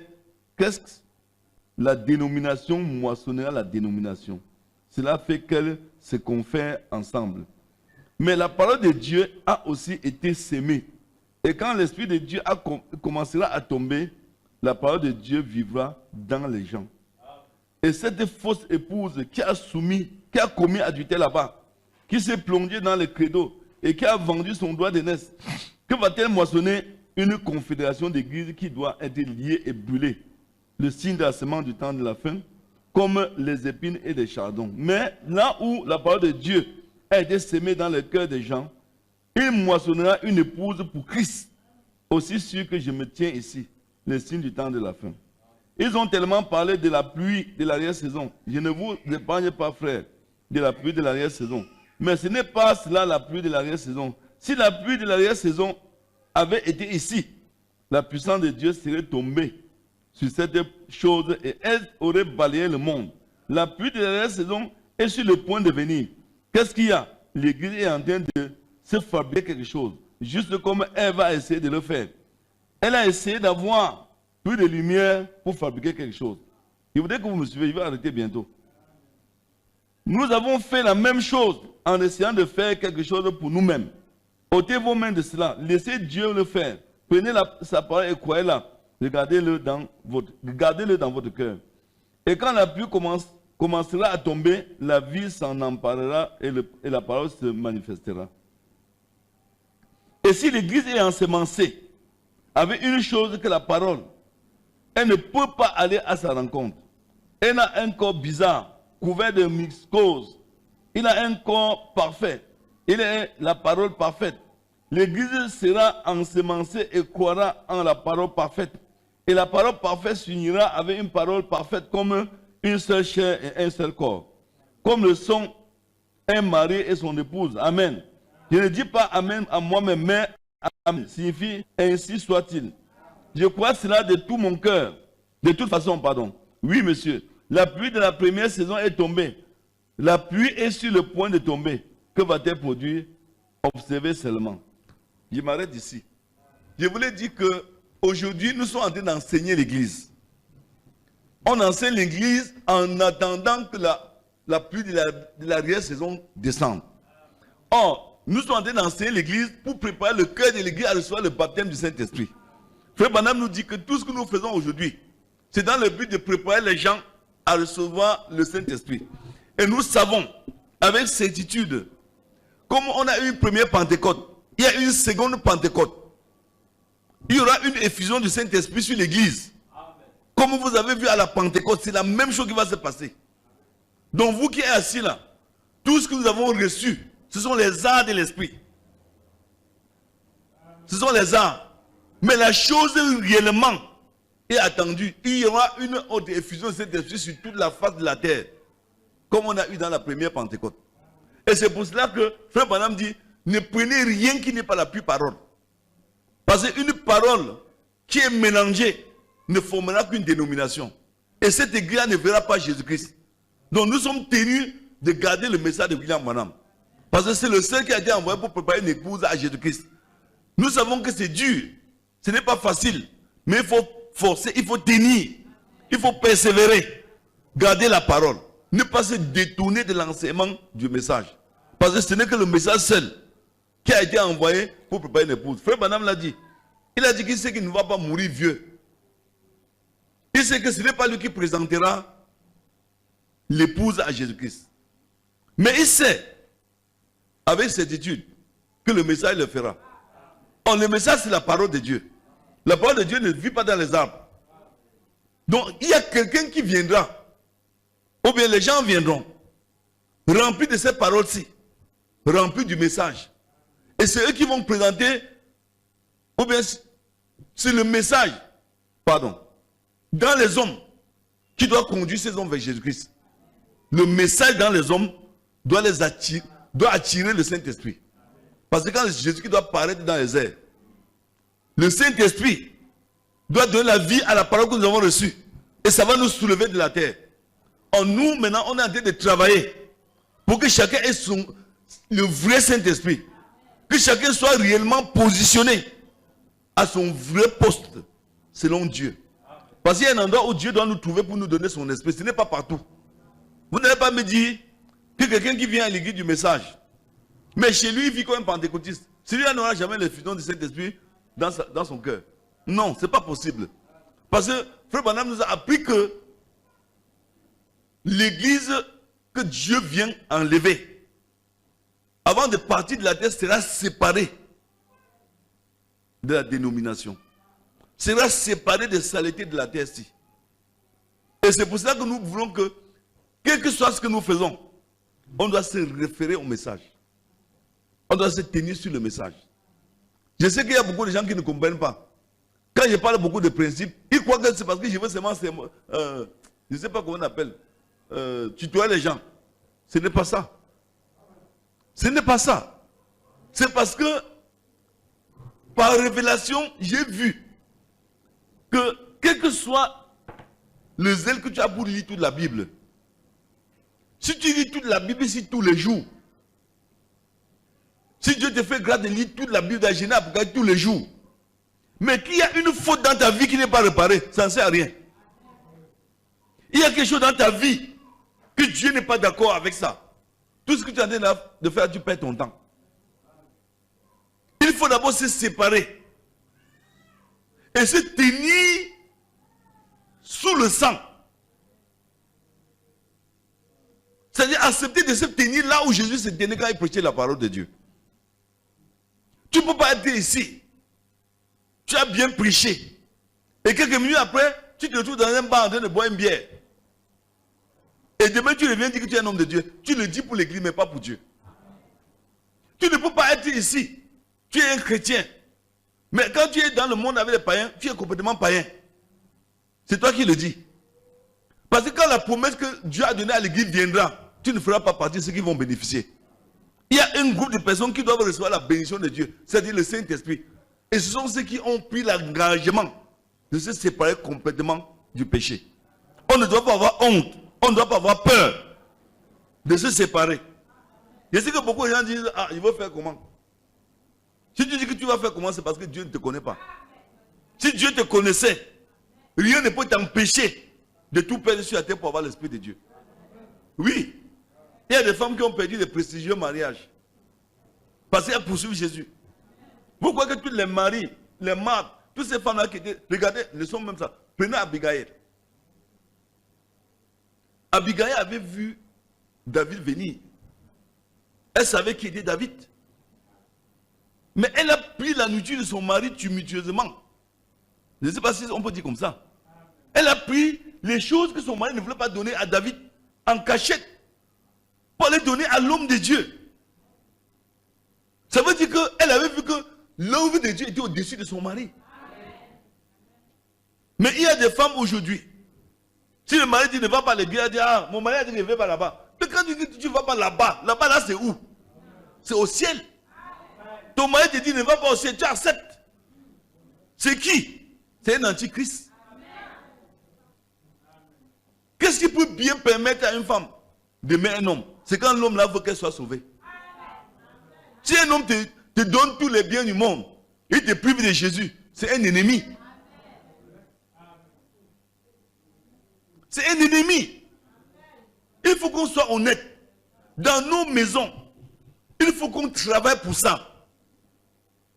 De manière que ton mari ou ta femme doit connaître ta position. Frère Branham nous rend un témoignage.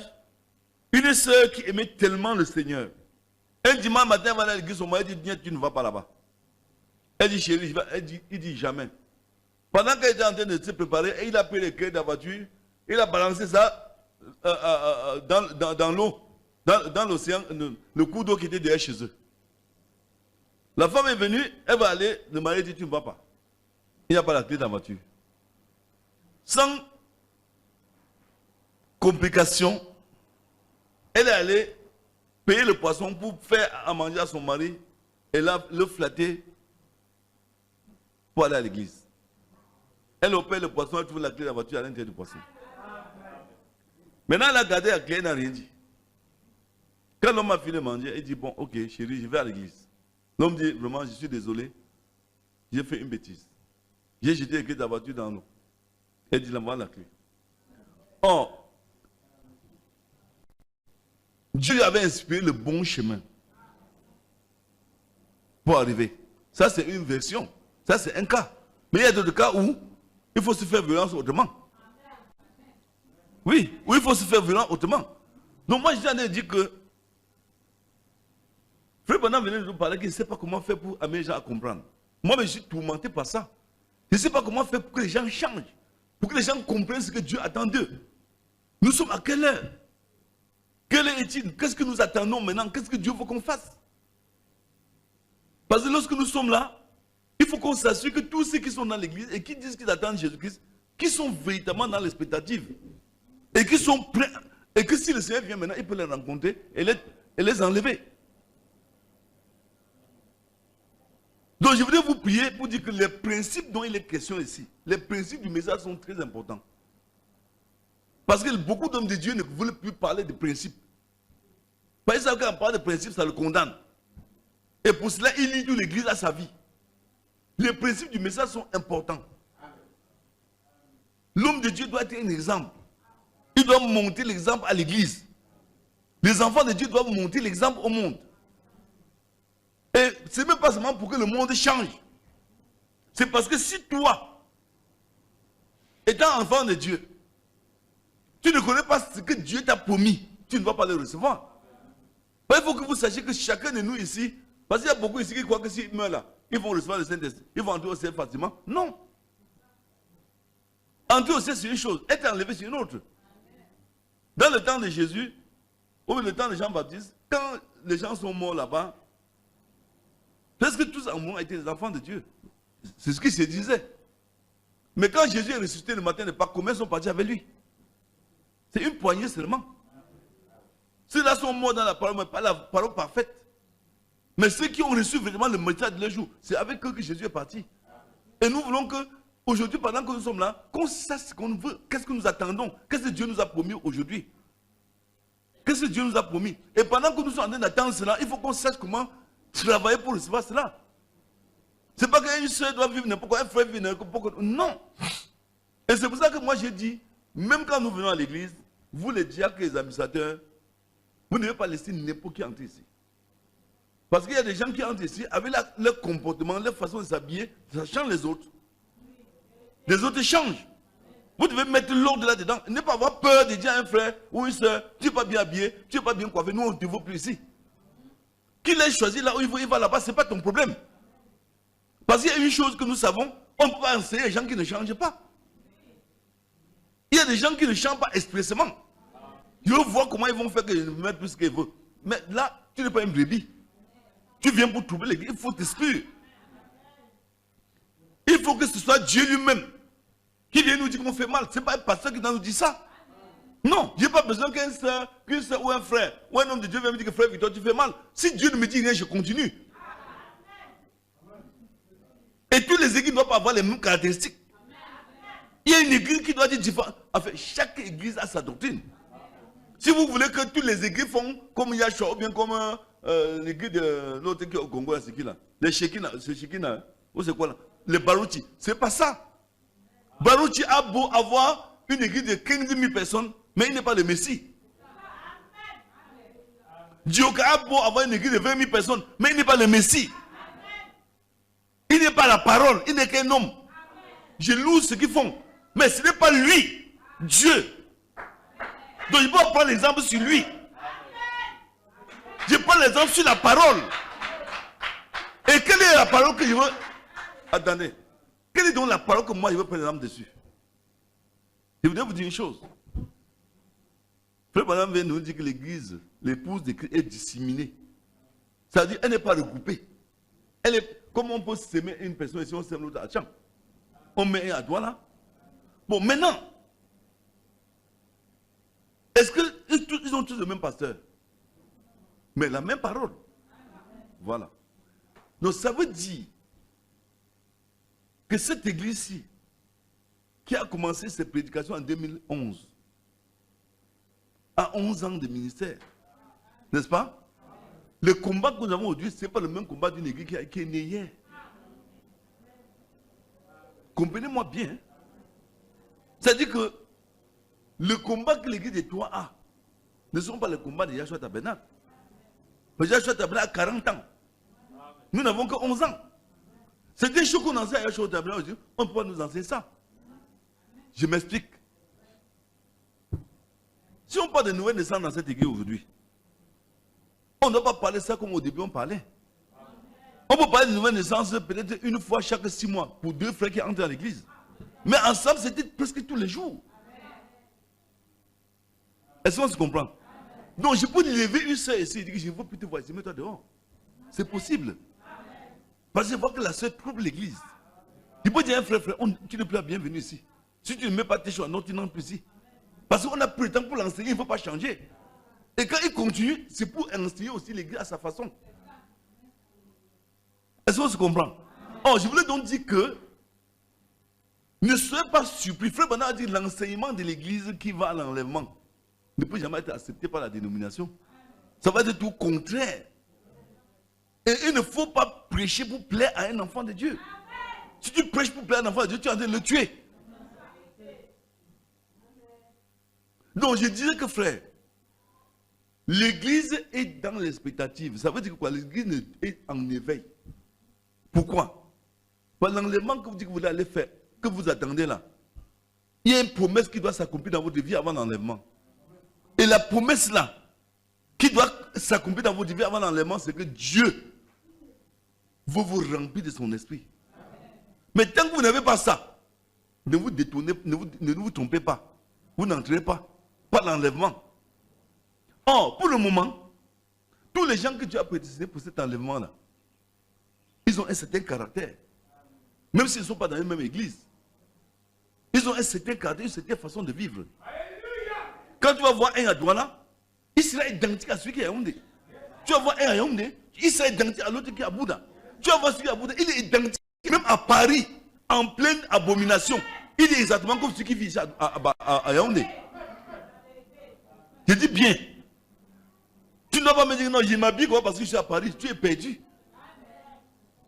Je dis quelqu'un qui est prédestiné à cet enlèvement, même en vivant en Norvège, je dis à Los Angeles, la ville la plus impure de la terre, il doit vivre exactement comme quelqu'un qui vit à bâtir chez moi. Il ne changera pas sa façon de faire. Parce que ce n'est pas une église qui l'enseigne, mais c'est le Saint-Esprit qui l'enseigne.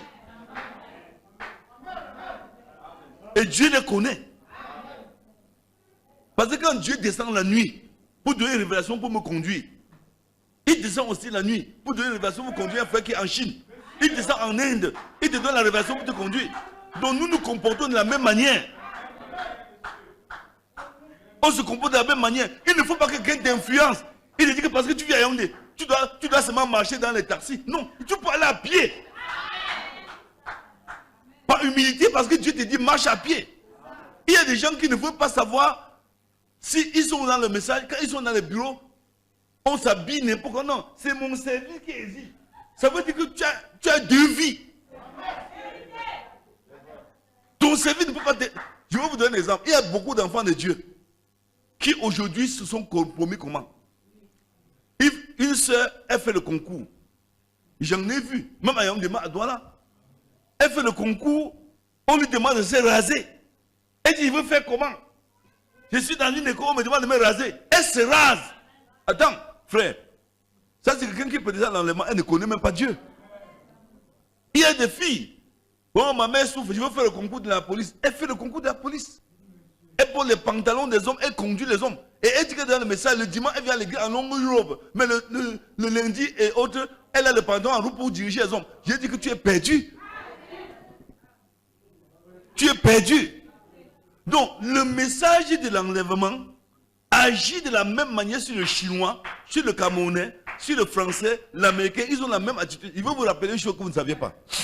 Vous qui voulez voyager par là en Europe avant d'être heureux là. Il y a des gens qui vivent en Europe, quand vous les voyez vivre, vous avez même des prostituées par rapport à eux. Ils sont tellement pieux. J'en ai vu. Il y a des femmes françaises, même, bon, je ne peux même pas prendre l'exemple sur les salopards. Il y a des femmes américaines qui ont les cheveux qui pèsent au moins 15 kg sur la tête. Elle n'arrive pas à enlever un grain de ces cheveux-là. Il met les bouts, elle ne coupe pas. Elle est en route, tu la vois tout le temps, elle est en route, les cheveux pèsent sur elle. Mais elle est obligée de garder ses cheveux à cause de la parole de Dieu. Je vous dis, regardez un peu dans l'église d'un pasteur là qu'on a souvent regardé.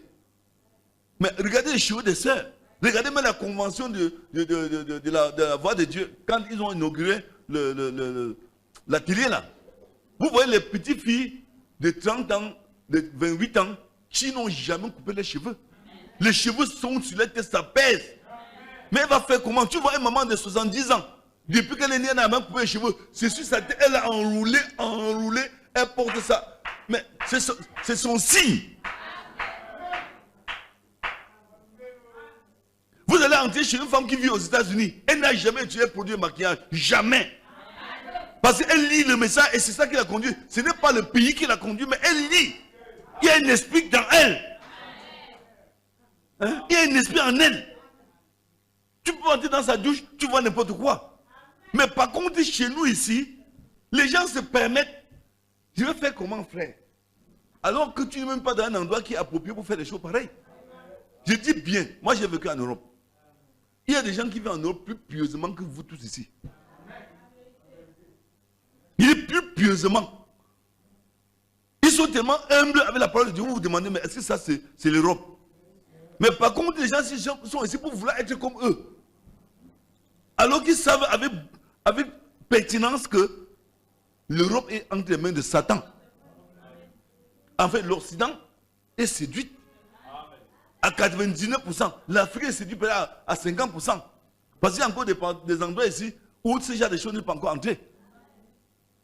Je prends un exemple. Ma maman, par exemple, de tout son vivant, il y a des choses que nous connaissons qu'elle n'a jamais connues. Je vous dis la vérité. Il y a des papas et des mamans ici au Cameroun qui n'ont jamais vu la télé. S'assoient devant, elles n'ont jamais vu ça. Vos shows que vous faites aujourd'hui, ils ne connaissent pas ça. Hein? Demain, j'ai vu une femme de 70 ans qui était vierge. 70 ans. Elle n'a même connu un homme. On lui demandait, mais comment tu as gardé ta virginité? Elle dit que moi, comme je suis né étant malade, aucun homme ne m'a jamais approché pour me marier. Et j'ai gardé ma virginité. 70 ans. Elle est sortie dans les machines des mondains, là, comme on publie là. Non, c'est pour dire que ce n'est pas parce que tu vis à Yaoundé, dans le centre urbain, que tu vas te comporter comme un mondain. Non, ton voisin a sa télévision, c'est son problème. Ton voisin a ses tablettes avec les je ne sais pas quoi, c'est leur problème. Si tu veux regarder comment ils font, tu vas te perdre avec eux. Parce qu'ils n'ont pas de promesses. Dieu lui a rien promis. Attendez. Il faut qu'ils vous disent pourquoi. On vous demande de ne pas vous habiller n'importe comment. Pourquoi on vous dit de ne pas vivre n'importe où? Pourquoi on dit aux frères de ne pas marcher avec les gens n'importe où? De ne même pas aller dans un bar boire un jus. C'est interdit à un enfant de Dieu. Il dit le jus dans le bar, tu ne dois même pas entrer dans pour t'asseoir. Quelqu'un t'invite dans un stand, même si tu peux marcher, tu dis je ne viens pas là-bas. Il y a les onctions. Je vais vous expliquer. Frère, tous ceux qui sont sur la terre maintenant ont des promesses. Mais la meilleure promesse qu'il y a sur la terre, que nous attendons, ce n'est pas que Dieu me donne une maison. La promesse que Dieu m'a donnée, c'est que je veux être comme Pierre à la chambre haute. C'est-à-dire qu'un jour, sans connaître l'heure ni le jour, il y a Dieu qui va entrer en moi, me remplir. Et subitement, mon corps et mon âme, mon esprit, tout doit changer. Si bien qu'il peut mettre la main comme ça, je bascule la maison aussi de ce côté. Je peux me tenir ici et dire que doigt là, je me tiens à doigt là. C'est ce que nous attendons. Je peux me tenir ici, je dis que ton pied se redresse, frère, ça se redresse. C'est ça, c'est la promesse, c'est la fusion de Saint-Esprit qu'on est en train d'attendre.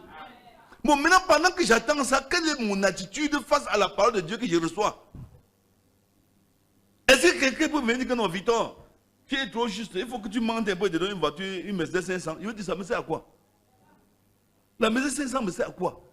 Et donc maintenant, comment te respecter? Qui va me respecter? Un mondain. Quelqu'un qui n'a pas d'abord de vie. Moi, je fais quoi avec tes appréciations? Que tu m'apprécies pas. Qu'est-ce que ça me sert à faire? Non, quand tu vas sortir, qui va je sors pour aller où? Ma place est à l'église. Non, quand il y a une réunion familiale, qui va m'apprécier? Personne. Parce qu'il faut déjà juger ça. Tu te compromets pour faire quoi? Quel est le but de ta compromission? C'est-à-dire que quand tu veux mentir, ça te sert à quoi? Ça te donne quoi? Un costume, c'est pour séduire qui? Voilà mes amis. Moi, j'avais vu sortir un jour, on dirait c'est un costume. Jamais. C'est que pour venir à l'église. En dehors de l'église, je vais où avec? Je veux me compromettre pour quelle raison? Dis-moi la raison pour laquelle je veux me compromettre. Pourquoi?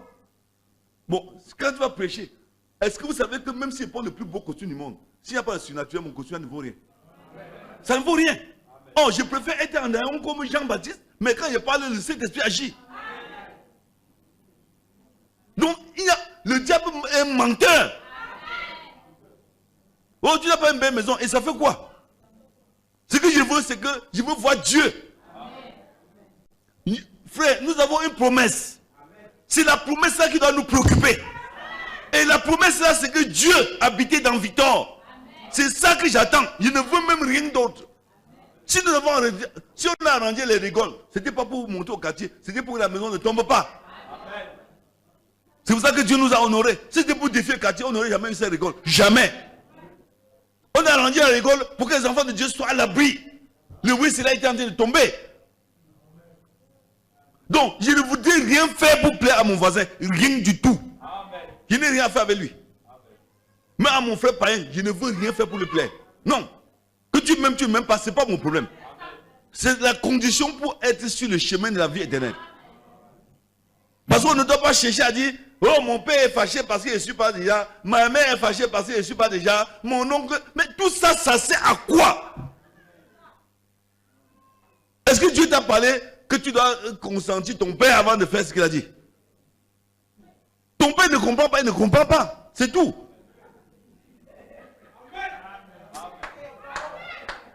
Frère, je veux vous dire une chose. Sois honnête. On ne peut pas tromper Dieu. Tout ce que tu fais doit avoir un but. Et le but là doit être noble. Ça doit être un but juste pour satisfaire Dieu. Parce qu'aujourd'hui, les gens luttent pour avoir les habits. Mon habit, je ne sais pas. Ce que Dieu demande, c'est la propriété. Et je veux vous dire une chose qui est réelle. Surtout aux jeunes ici. C'est ça qui va vous tuer. Parce que ma soeur telle a un mari comme ça. Ma part sera comme si. Je veux lui montrer que je ne suis pas n'importe qui. Là, tu es perdu. Parce que mon frère tel a une femme comme ça. Ma part de femme. Frère, ne faites pas ça. C'est une erreur grave. Dieu peut choisir la plus belle fille de cette église. Il donne le plus laid garçon. Si c'est lui, tu refuses, tu es déchu de la grâce de Dieu. Ne dis pas que non. J'aime que ma femme soit comme ça. Si tu le dis, tu es déjà hors de la volonté de Dieu.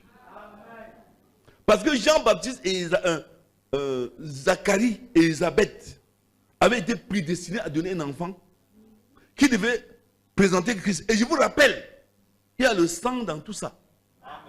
Il y a parce que quand je parle du sang, je parle du caractère. Parce que je vous dis que quand Dieu veut faire une certaine chose, s'il veut un évangéliste, l'évangile ne doit pas sortir de n'importe qui. C'est d'abord de quelqu'un qui est violent. Or, il ne peut pas prendre un homme mou pour qu'il accouche un évangéliste. Parce que c'est le sang là qui doit transmettre. Et si tu changes le dessin là, tu auras des problèmes. Donc, je voudrais vous rappeler que la promesse que nous avons de Dieu, la seule promesse qui nous intéresse ici, c'est le Saint-Esprit qu'on attend. Hein? Il n'y a pas. Vous allez à l'école, vous vous mariez, vous travaillez pour avoir de l'argent, mais ce n'est pas la promesse de Dieu là-bas. Vous n'allez jamais lire dans la Bible quelque part que Dieu a dit qu'il t'a promis une maison.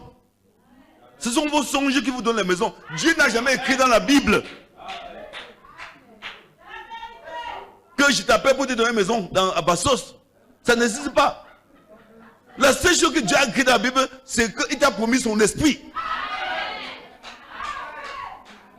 Ce sont les songes et les jeunes orientés qui vous donnent les songes des maisons et des voitures.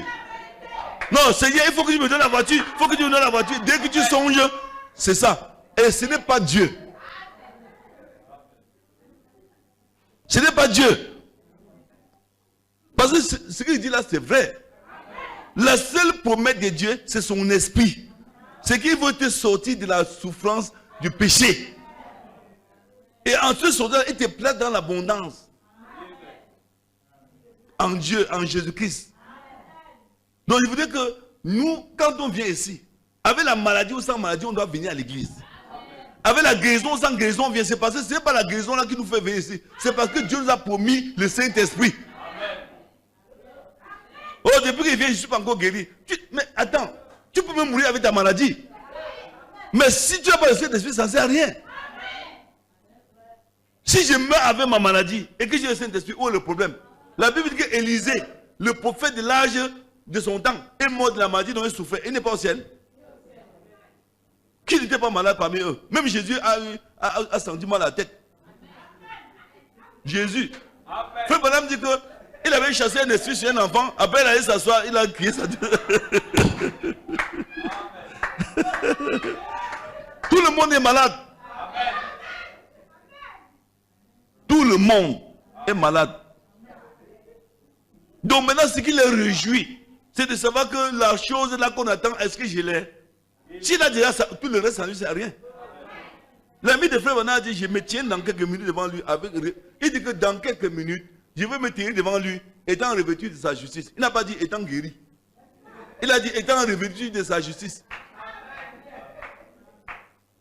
Donc là où nous sommes là, prions jusqu'à ce que cette église soit libérée. Que le Seigneur vienne dans le cœur de chacun, il enlève la convoitise, la petite gourmandise là, les petits ressentiments, les petites choses que le monde s'y monte. Non, si tu n'es pas comme ça, tu n'es rien. Oh, tel est dans une famille, c'est un grand. Il n'y a pas de grande famille ici. La seule grande famille qui est ici, c'est la famille chrétienne. Les cachis des photos, tout ça, c'est les petits. Les photos vidéos, c'est les derniers. C'est les petits. Frère, je vous dis, ce n'est pas la jalousie. Tous les hommes d'affaires, les bigots, c'est les derniers de la terre. Le plus bien. Moi, je vais vous dire une chose. Même dans vos églises, quand vous voulez vous marier, on voit. Les gens qui ont une famille où il y a une petite voiture. Alors que c'est le contraire. Il faut chercher les enfants de Dieu qui ont le Saint-Esprit. Quelqu'un qui va t'amener au ciel. Pas quelqu'un qui va te dire que mon oncle s'est marié à mon frère, pas. Je dis que, mais allons alors. Là-bas, on met le whisky, on dit, si tu ne bois pas, ce n'est pas toi de la fille là. Tu vois ce qu'elle a. Frère, ce sont les choses que vous cherchez. Il y a beaucoup de familles ici. Que quand il y a les fêtes dans leur famille, on les oblige de boire l'alcool. Ils boivent. Après, les chiffres sa bouche. Il vient avec non. Alléluia, Amen. Alléluia, Amen. Alors que dans les familles, les standings de vie, dans les familles, les standings de vie les obligent à se souiller. Maintenant, quand il est ici, il se suit la bouche.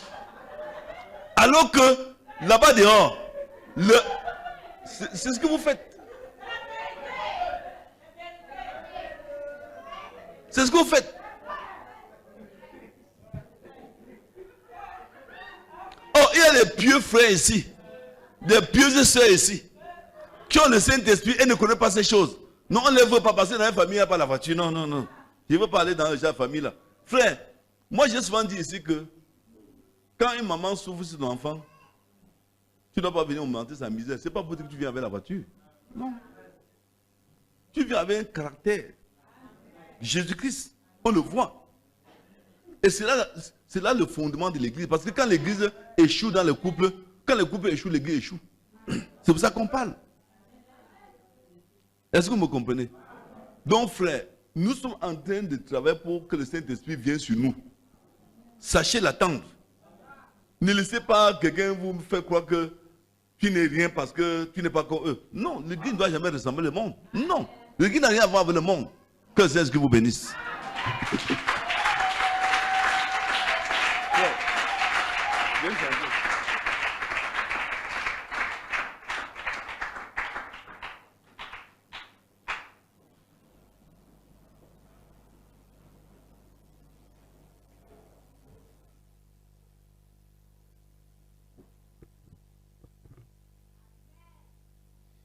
Que le Seigneur vous bénisse. Nous allons chanter un chant avant de prier. Le 155 dans la symphonie d'adoption. Ils étaient tous dans la chambre.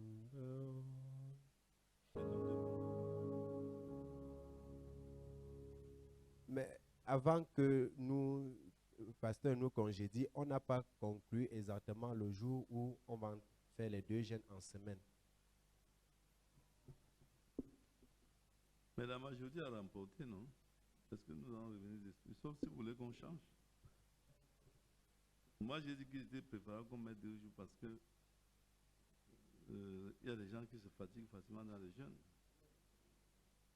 Parce que si ça ne dépendait que moi, on prenait lundi soir à mardi soir. On sort mercredi et jeudi soir, vendredi soir. C'était encore mieux. Mais la majorité a gagné pour 2 jours. Bon, ok, vous allez adopter comme vous comptez le faire, mais je dis ça pour vous préserver des fatigues. Bon, nous allons nous mettre debout. Notre Père qui est aux cieux, que ton nom soit sanctifié, que ton règne vienne, que ta volonté soit faite sur la terre comme au ciel. Donne-nous aujourd'hui notre pain quotidien. Pardonne-nous nos offenses, comme nous aussi nous pardonnons à ceux qui nous ont offensés. Ne nous induis pas en tentation, mais délivre-nous du mal, car c'est à toi qu'appartient dans tous les siècles le règne, la puissance et la gloire. Amen. Que le Seigneur vous ramène en paix.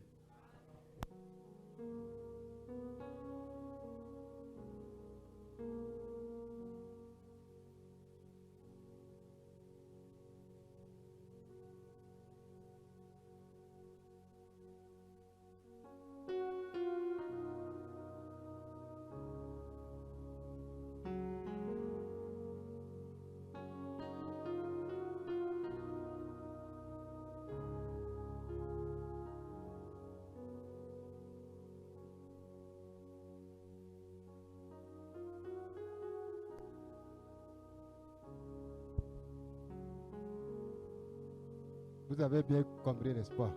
Lundi et vendredi, les jeunes. On a voté les 2 jours là. Lundi, on entre en jeûne, on rompt au mardi. Et jeudi soir, vendredi. Que le Seigneur vous bénisse.